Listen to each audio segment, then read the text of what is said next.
क्या सोचा तुमने कि आज तक जो हुआ है क्या वो आज बदल जाएगा? केवल सोचने और समझने की शक्ति पा लेने से कुछ नहीं होता।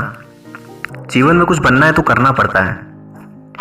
2018, 2019 और 2020 और ये 2020 भी ऐसे ही खत्म हो जाएगा। जब तक आने वाला साल बीते हुए साल में ही आप ना सोच लो, तब तक आप जीवन में कभी भी सफल नहीं बन सकते। अगर आप कोई काम करने जा रहे हैं और उस काम के दूरगामी परिणाम को पहले ही एनालाइज करते हैं, सोचते हैं, समझते हैं कि क्या क्या पॉसिबिलिटी हो सकती है, तो कहीं ना कहीं आप काम के बहुत करीब होते हैं, आप सफलता के बहुत करीब होते हैं। सरकारी नौकरी लेना बहुत कठिन है आज के समय में, ये आपको भी पता है, आपके माँ बाप को भी पता है। और सरकारी नौकरी लेना आज ही के समय सबसे आसान भी है, ये आपके माँ बाप को नहीं पता लेकिन आपको पता है। केवल एक कर्म करना है। माता पिता के लिए वो शब्द है पढ़ाई, और आपके लिए है आपका सिलेबस, आपका एग्ज़ाम, आपका इम्पोर्टेंट टॉपिक्स और आपके सब्जेक्ट्स और आपका टेस्ट। माता पिता के लिए केवल एक ही चीज़ आपको करनी है, वो है पढ़ाई। उसके लिए वो आपको पैसा देते हैं, समय देते हैं, लेकिन आप वो नहीं करते जो आपको करना चाहिए। अगर आपको वो चीज़ दिखाई जाए, वो चीज़ समझाई जाए, तो आप समझ जाएंगे कि क्या मैं सही कर रहा हूँ और क्या मैं गलत कर रहा हूँ। कभी आप इलाहाबाद और पटना के बारे में विजुलाइज करना, कोटा के बारे में भी। मैं वहाँ रहा हूँ, मैं आपको वहाँ की स्थिति समझाता हूँ कि अगर आप अपने गांव, अपने शहर में रहते हैं और ये सोचते हैं कि सबसे ज़्यादा आप पढ़ाई कर रहे हैं, तो ये आपकी गलतफहमी है। क्योंकि जब आप 500, 200, 300 बच्चों के बीच में पढ़ के टेस्ट देते हैं, कोचिंग जाते हैं, तो आपको समझ में आता है। और वहीं जब आप परीक्षा केंद्र पे जाते हैं, जब वहाँ हज़ारों की भीड़ होती है, तब आपको उनके चेहरे देखना समझ में आएगा कितनी तकलीफ़ें हैं। कभी कभी आपके जीवन में कुछ चीज़ों की शुरुआत होती है, शुरुआत तैयारी की, शुरुआत नए नौकरी की फॉर्म के भरने की, शुरुआत पढ़ने की, और ये शुरुआत कब अंतिम स्थिति में पहुंच जाता है ये आपको भी नहीं पता चलता। और अंतिम स्थिति में शायद आज बहुत सारे लोग हैं, शायद धीरे धीरे लोग जा रहे हैं, लेकिन वो अंतिम स्थिति सफलता की नहीं होती है, वो असफलता की होती है, दर्द की होती है, अपने आप को नोचने की होती है कि मेरी अभी तक नौकरी क्यों नहीं लगी, आखिर मेरी गलती क्या है, आखिर मेरा सिलेक्शन क्यों नहीं होता, मेरे टेस्ट में 80 नंबर क्यों नहीं आते, क्यों मैं 20-30 नंबर में सिमट जाता हूँ, क्यों मुझे मैथ नहीं आता। इसका जवाब बाहर नहीं है, केवल आपके पास है। कभी आप ये सोचिए कि जब आपका सब काम बहुत अच्छे से होता है, तब आप पूरे फील्ड में सीना चौड़ा करके खड़ा होते हैं और आप कहते हैं कि मैंने किया, कि मेरी मेहनत है, कोई नहीं आया था मेरी मदद करने, केवल मैंने किया।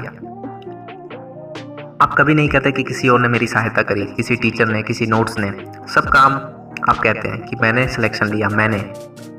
लेकिन जब आप असफल होते हैं, आप परीक्षा में फेल होते हैं, तो आप क्या कहते हैं कि मुझे अच्छा कोचिंग नहीं मिला, अच्छे नोट्स नहीं मिले, माँ बाप ने पढ़ने नहीं दिया, या मेरी मजबूरी थी, मुझे नौकरी करना था, पैसा कमाना था, बहन की शादी करनी थी। बहुत सारे एक्सक्यूज़ भर देते हो जीवन में और लोगों को समझाते फिरते हो कि मेरा 0.1 नंबर क्यों नहीं आया, मेरी गलती कहाँ थी। लोगों को समझाते हो, पर अपने आप को समझाया कि मैंने क्या गलती की। कोई मायने नहीं रखता कि आप क्या खाते हो, आप क्या पहनते हो, आप नहाते हो कि नहीं नहाते हो, आपकी बॉडी बन रही है नहीं बन रही है, आप गोरे हो कि काले हो, कोई मायने नहीं रखता। ये आपको लगता है कि आप जब सड़क पे निकलते हैं, अगर आप नहाएंगे नहीं, आप अच्छे कपड़े नहीं पहनेंगे, तो आपकी बेइज्जती होगी। लेकिन ये मायने ज़रूर रखता है कि अगर आप 8-10 घंटे पढ़ते हैं, नहीं नहाते एक आध हफ्ता, नहीं खाते एक टाइम, नहीं सोते, दुबले पतले हो जाते, लेकिन जब उस पढ़ाई का मेहनताना आपको मिलता, जब आपकी सरकारी नौकरी लगती, वो चीज़ मायने रखती। क्योंकि एक सरकारी नौकरी से आपके माँ बाप, आपके बच्चे, आपकी बीवी, आपके दायरे में जो जो लोग हैं उन सबका विकास होगा। लेकिन अगर आप मेहनत नहीं करते और आप केवल आज के भरोसे रहते हैं कि अच्छे कपड़े, अच्छा फ़ोन, अच्छा परफ्यूम, अच्छा फैशन कर लूँ और लोगों को ये दिखे, तो ये पॉसिबल है, कर सकते हो। लेकिन माँ बाप का सर कैसे ऊंचा होगा? एक एग्जांपल देता हूँ। आप सड़क पे जा रहे हो, आपने अच्छे कपड़े पहने हैं, अच्छा परफ्यूम लगाया है, बहुत बढ़िया है, लेकिन कब तक? कभी ना कभी तो पैसे ख़त्म होंगे, कभी ना कभी तो कमाना पड़ेगा। आप सड़क पे जा रहे हो, आपके पड़ोस में आपका अड़ोसी पड़ोसी कोई बाइक लेके जा रहा है, आपको देखता भी है, लेकिन वो रोकता है क्या बाइक आपको बैठाने के लिए? शायद कुछ लोगों के केस में हो सकता है, लेकिन मैक्सिमम नहीं। एक दूसरा केस इसी में जोड़ता हूँ।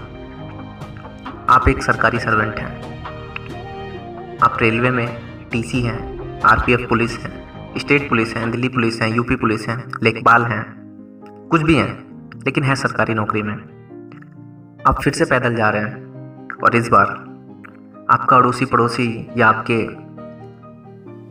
लेवल में जो आपकी उम्र का होगा वो ज़रूर बाइक मोड़ के आएगा, 100% मैं कहता हूँ। और इस बार पूछेगा भी कि अरे भैया आपको कहीं छोड़ दूँ। और यही केस आपके माता पिता के साथ भी होगा।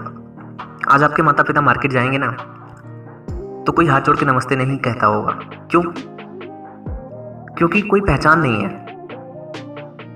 अगर आप पढ़ते हैं, बहुत पढ़ते हैं, सरकारी नौकरी लेते हैं, तो लोग आपकी वजह से आपके माँ बाप को नमस्ते करेंगे, प्रणाम करेंगे।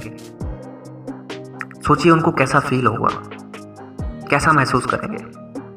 आपके पास बहुत सारी गरीबी है, बहुत सारी लाचारी है, कोई फर्क नहीं पड़ता इससे। कोई नहीं आएगा आपको पैसा देने, आपका विकास करने, आपको गाड़ी देने, आपको पैसा, शोहरत, कुछ नहीं देगा कोई। और एक दिन में कोई चीज़ बदलेगी भी नहीं।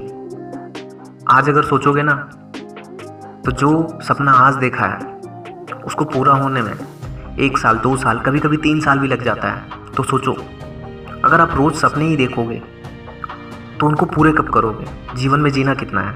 80 साल, 70 साल, 90 साल, 20-25 साल तो जी लिए।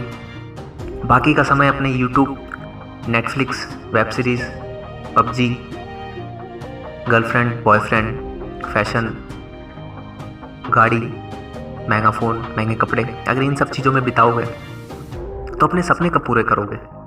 कब लोगे सरकारी नौकरी? मैं बार बार चीज़ें दोहराता हूँ कि कभी जाना बाहर सड़क पर, रिक्शे वाले को देखना और पूछना कि अंकल अगर आपको दोबारा मौका मिले तो आप क्या करोगे? या फिर ये पूछना कि आप इतनी मेहनत क्यों करते हो?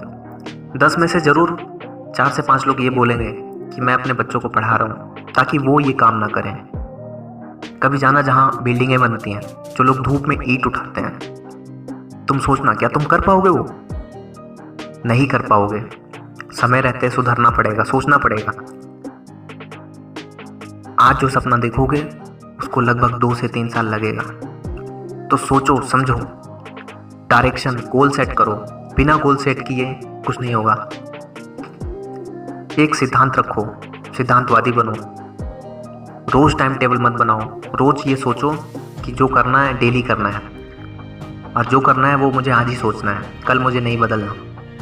अगर आज आपने सोचा कि मैं सुबह 5 बजे उठूँगा तो उठना शुरू कर दो, पढ़ना शुरू कर दो, क्योंकि बेरोज़गारी बहुत है।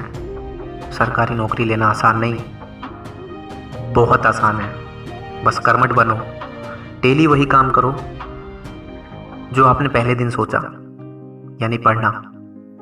माँ बाप की गरीबी बिना आपके पढ़े दूर नहीं होगी, करना पड़ेगा आपको। सूरज रोज़ निकलेगा, रोज़ डूबेगा, रोज़ नया दिन आएगा, कैलेंडर भी चेंज होगा, लेकिन आपके हालात चेंज तब होंगे जब आप चेंज होंगे। आपकी आदतें आपको बदलनी पड़ेंगी। लगभग 6 से 7 घंटा आपको पढ़ना पड़ेगा, तभी आपके जीवन में कुछ परिवर्तन होगा। आपके माँ बापू के चेहरे पे मुस्कान आएगी। जय हिंद, वंदे मातरम। पढ़ना शुरू कर दीजिए।